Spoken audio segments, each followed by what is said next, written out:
So, welcome back to another episode of Dankos Cvele. Oh, yeah. Now we are going to talk about NBA 2K22. So, NBA 2K22 with Luka Doncic on the cover, the player from Slovenia.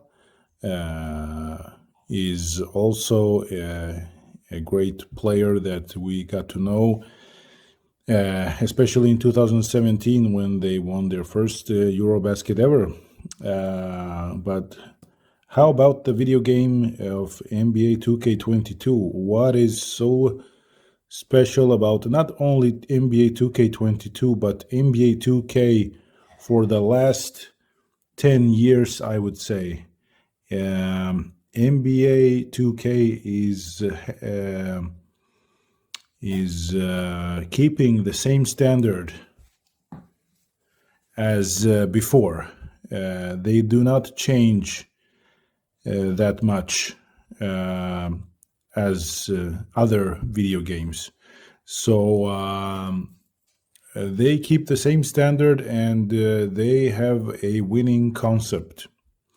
They make some minor changes here and there in body language or player animations, movements, different movements, but all in all, the controls and the feeling itself is the same, which is a winning concept when you talk about NBA 2K. So NBA 2K 20, 21, 22, now 23 is the new video game from NBA 2K, but I have played and I have owned NBA 2K11, NBA 2K17, and NBA 2K18, and I can say that NBA 2K, all the previous games together with this one, they have one winning concept, and they don't they do not leave that concept. So there are some minor changes, but the concept, the winning concept, is the same.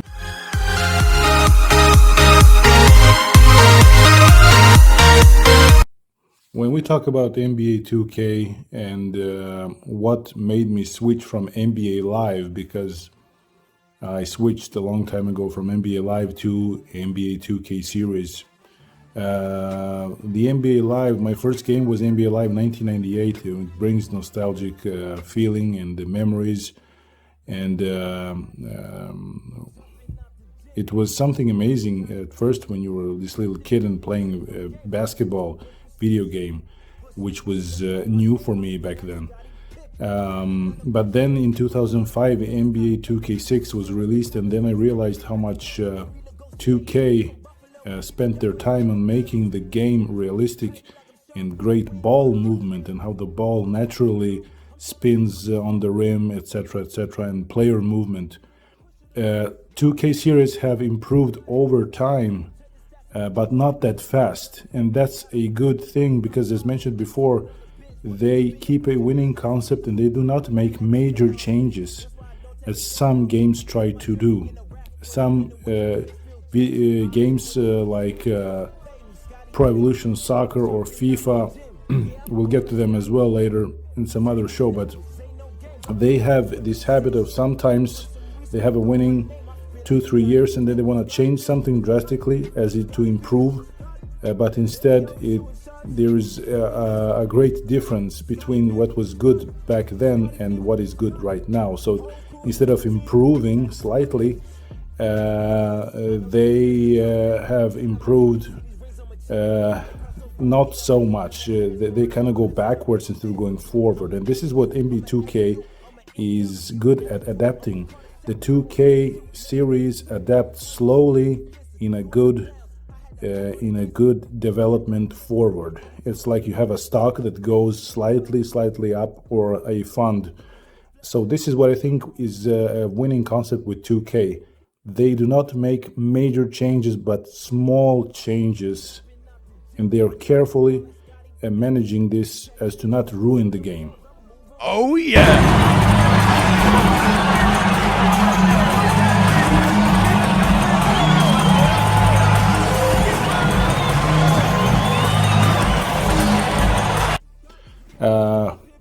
There are, as mentioned, good stuff and bad stuff in every video game, more or less.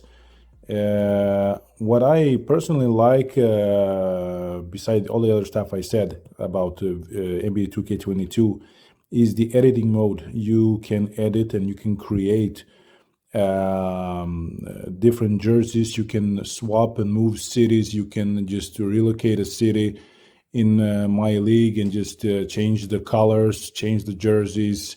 Those are the things that I always dreamed about when I started to play video games, that you could create your own national teams. And this was new back in 2017 when they started with this, or 2016, somewhere around there.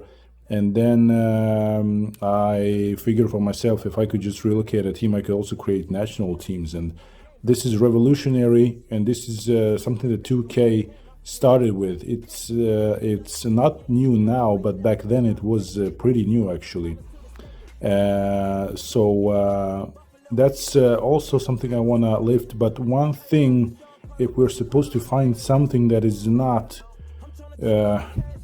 good with this game, and we try to find always something that has to be improved here or there, is the fact that some players do not have the accurate body type. Some players should be maybe smaller body type or slimmer body type. Those details 2K has not yet improved for some certain players. Michael Jordan, for example, is a very good example of how you should make a player detail. But of course, he is the GOAT in basketball and NBA overall. So of course, they paid more attention to that. As mentioned before, we were talking about body types and where we need to make these minor improvements for 2K. Otherwise, everything else is perfect, I would say. But for example, let's take a look at Shaquille O'Neal. I think before it was a better body type he had. You see, he is massive here, but when we talk about Shaquille O'Neal, he has these broad shoulders. That's okay, but he's also much more powerful downwards, I would say. So they made this good in 2K16, but then they kind of made a slimmer Shaquille O'Neal, which is also notable. If you notice these things in basketball, you like basketball, you know that. Also, another stuff that I would like to show you is, for example, you all know Dennis Rodman from the Chicago Bulls. We have Dennis here, and the body type is okay, and you know, it looks like him, everything is okay. And then you go back to when it was Dennis from 1989, and he was a lot slimmer there, still athletic and all that, but Dennis was slimmer.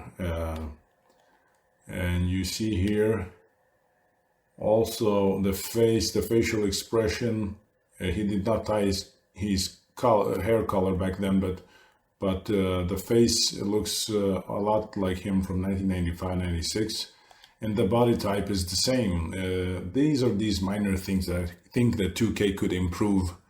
All in all, it's a good game, but the body type details for some legendary players must be improved. This is not the body type of Dennis from 1989. We could all agree on that one.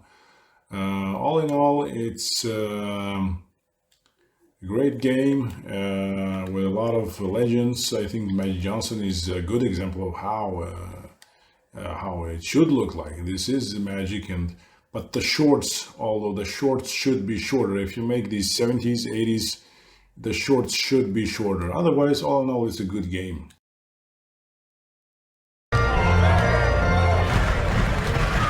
Takes it inside, and this is year one of LeBron's 2-year, $85 million.